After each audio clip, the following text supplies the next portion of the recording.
जालना खामगाव आणि जालना जळगाव या रेल्वे मार्गाला केंद्र सरकारनं येणाऱ्या बजेटमध्ये निधी उपलब्ध करून द्यावा यासह विविध मागण्यांसाठी रेल्वे संघर्ष समितीच्या वतीनं जालना रेल्वे स्थानकाबाहेर धरणं आंदोलन करण्यात आले। दरम्यान सरकारनं जालना खामगाव आणि जालना जळगाव हे रेल्वे मार्ग मंजूर केले असून अद्याप निधी दिलेला नाही। येणाऱ्या बजेटमध्ये हा निधी उपलब्ध करून द्यावा अशी मागणी शिवसेना ठाकरे गटाचे जिल्हाध्यक्ष भास्कर आंबेकर यांनी केली आहे। समितीच्या वतीने धरणे आंदोलन करण्यात येत आहे। नेमकी काय प्रमुख मागण्या आहेत? हे बघा, जालना हे भारताच्या मध्यभागी, जालना शहर हे भारताच्या मध्यभागी आहे आणि जालना एक व्यापारी पेठ आहे। जालन्यामध्ये एमआयडीसी सुद्धा खूप मोठ्या प्रमाणामध्ये आहे आणि आज तुम्ही जर बघितलं आपल्या बाजूला जंक्शन कुठे तर मनमाडला, आता मनमाड आणि जालन्याची तुलनाच होऊ शकत नाही आणि म्हणून रेल्वे संघर्ष समिती गेल्या अनेक वर्षापासून या जालन्यामध्ये रेल्वेच्या अनेक गोष्टींच्या अनुषंगानं संघर्ष करत आहे।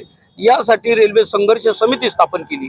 यामध्ये प्रामुख्यानं जर आम्हाला दिल्लीला जायचं तर इथून मनमाडला जाऊन पुन्हा उलट आपल्याला इकडे यावं लागायचं जळगाव, आणि म्हणून रेल्वेचाच एक असा मार्ग झाला पाहिजे जालना ते जळगाव, आणि या मार्गासाठी भरीव अनुदान दिलं पाहिजे।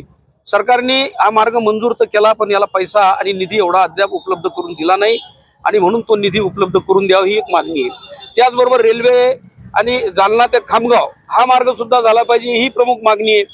मला वाटतं की आज आपल्याला दक्षिण भारतामध्ये जर जायचं तर बीड पासून पुढे जर जोडलं या मार्गाला तर पार आपण केरळपर्यंत बेंगलोरपर्यंत जालन्यावरनं सरळ जाऊ शकू, आणि म्हणून या अत्यंत रास्त अशा मराठवाड्याच्या विकासाच्या मागण्या ज्या रेल्वेशी संबंधित आहेत त्या मागण्यासाठी रेल्वे संघर्ष समितीने आज धरणं आंदोलन केलं।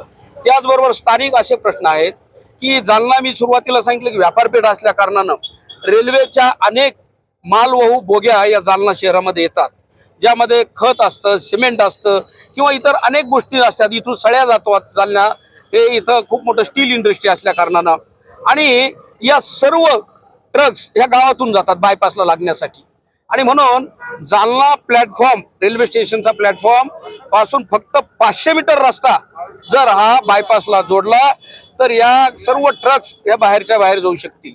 रेल्वेची 500 एकर जागा आहे आणि म्हणून आमची मागणी आहे की जालना शहरामध्ये मैदानांची खूप संख्या कमी आहे, आणि म्हणून तरुणांना व्यायामासाठी, खेळण्यासाठी, वृद्धांना जॉगिंगसाठी एक खूप मोठं मैदान या ठिकाणी उपलब्ध आहे। तिथं एक मोठं स्टेडियम झालं पाहिजे।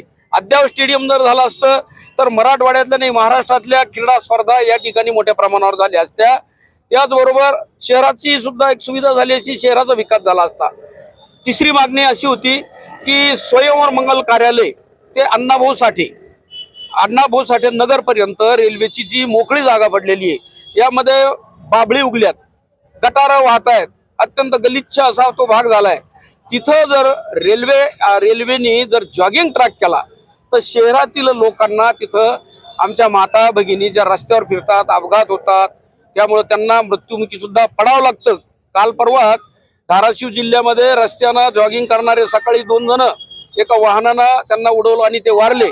अशा घटना टाळायच्या असतील तर मला वाटतं की इथं हा जॉगिंग ट्रॅक होणं सुद्धा आवश्यक आहे, आणि या जालना शहराच्या अनुषंगाने हे शहर अत्यंत महत्वाचं मराठवाड्यातलं शहर असल्यामुळं रेल्वेची यातायात वाढणं यासाठी रेल्वे संघर्ष समितीचे आंदोलन करतंय। याला मी आमच्या पक्षाच्या वतीनं जाहीर पाठिंबा देण्यासाठी या ठिकाणी उपस्थित झालो। प्रतिनिधी किशोर सिरसाट, NTV न्यूज मराठी, जालना।